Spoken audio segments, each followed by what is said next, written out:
दिलावर नगर का भूतिया कुआं। दिलावर नगर नाम सुनने में जितना सामान्य लगता है, उतना ही असामान्य इसकी रातें हैं। ये कस्बा शहर से लगभग 40 किलोमीटर दूर बसा हुआ है। चारों तरफ खेत, पीपल और बरगद के बड़े बड़े पुराने पेड़, और बीच में बसा है एक छोटा सा इलाका। दिन में यहाँ सब कुछ सामान्य लगता है। बच्चों की किलकारियाँ, सब्जी मंडी की आवाज़ें, मंदिर की घंटियाँ। लेकिन जैसे ही सूरज ढलता है, दिलावर नगर की एक नई काली सच्चाई जाग जाती है। नगर के पुराने हिस्से में शमशान की तरफ जाने वाली कच्ची सड़क के पास है एक पुराना कुआं। लोग उसे खामोश कुआं कहते हैं। ये कुआं आज से लगभग 80-90 साल पहले बना था। उस समय दिलावर नगर बसने लगा था। यही कुआं पूरे गांव का मुख्य जल स्रोत था। लेकिन धीरे धीरे लोग इससे दूर होने लगे। इससे दूर होने का कोई कारण हर किसी को पता नहीं था। कोई साफ जवाब किसी के पास नहीं था। बस इतना कहा जाता है, शाम के बाद उधर मत जाना। गांव के सबसे बुजुर्ग व्यक्ति थे हाजी रशीद अली। उन्होंने एक बार बताया था, मैंने अपनी आंखों से देखा है, उस कुएं से किसी ने मुझे पुकारा था। रशीद उस समय 17 साल के थे। एक शाम वह मवेशियों को ढूंढते ढूंढते कुएं तक पहुंच गए। अचानक कुएं के अंदर से धीमी सी आवाज आई, रशीद, पानी पी लो। आवाज किसी औरत की थी। उन्होंने झुककर अंदर देखा। अंदर गहरा अंधेरा था, लेकिन उन्हें लगा जैसे किसी की सफेद चमकती आंखें हो। वह डरकर भाग आए। उसी रात से उन्हें तेज बुखार चढ़ गया, जो 7 दिन तक नहीं उतरा। रशीद बहुत दिनों तक बीमार रहे।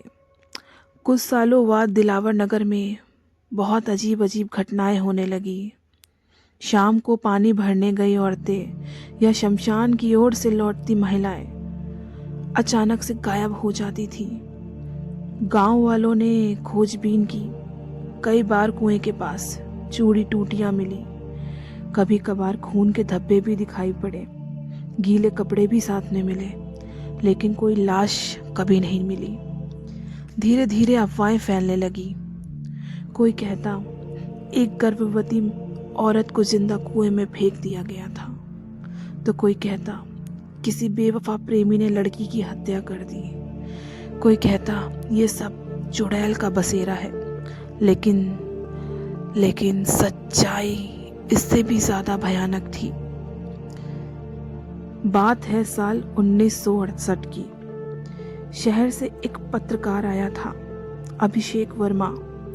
उसे दिलावर नगर के कुएं के बारे में खबर मिली थी। गांव वाले ने उसे आने से मना कर दिया।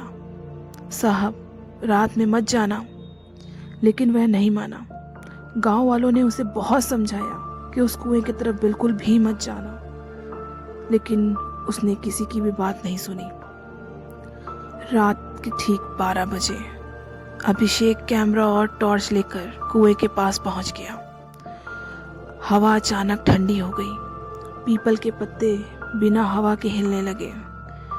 तभी अचानक से आवाज आई, छप छप छप, जैसे कोई पानी में हाथ चला रहा हो। अचानक कुएं से एक औरत की चीख गूंजी, मुझे बाहर निकालो, मुझे बाहर निकालो। कैमरे में रिकॉर्ड हो रहा था। तभी टॉर्च की रोशनी में उसने देखा एक औरत का चेहरा, उल्टे पैर, बाल चेहरे पर चिपके हुए, आंखें बिना पुतली की। अभिषेक की हालत बिल्कुल खराब हो चुकी थी। अभिषेक वहां बेहोश हो गया। सुबह गांव वालों ने उसे कुएं के पास पाया। उसकी आंखें खुली थी, लेकिन बोल नहीं पा रहा था। 3 दिन बाद उसने जो बताया, उसको सुनने के बाद सबके होश उड़ गए। उसने बताया वह औरत थी, उसका नाम था सलमा। 80 साल पहले सलमा नाम की एक औरत को गांव के कुछ लोगों ने इज्जत के नाम पर जिंदा कुएं में फेंक दिया था। वो गर्भवती थी। मरते समय उसने बद्दुआ दी थी, जो भी इस कुएं के पास आएगा उसे मैं अपने साथ ले जाऊंगी। आज भी उस कुएं को सील कर दिया गया है, लेकिन आज भी रात के 12 से 2 बजे के बीच लोग आज भी रोने की आवाज़ सुनते हैं। कभी कभी कुएं के पानी बाहर आने लगता है। मोबाइल कैमरे काम करना बंद कर देते हैं। और सबसे डरावनी बात, हर 5 से 6 साल में कोई ना कोई अचानक गायब हो जाता है। अगर कभी आप दिलावर नगर जाएं तो याद रखना, शमशान वाली सड़क, पुराना कुआं, रात का समय, इन तीनों को एक साथ कभी मत मिलाना, क्योंकि दिलावर नगर का कुआं आज भी प्यासा है। अगर आपको ये कहानी अच्छी लगी तो चैनल को सब्सक्राइब ज़रूर कर लेना, वरना दिलावर नगर की चुड़ैल निकल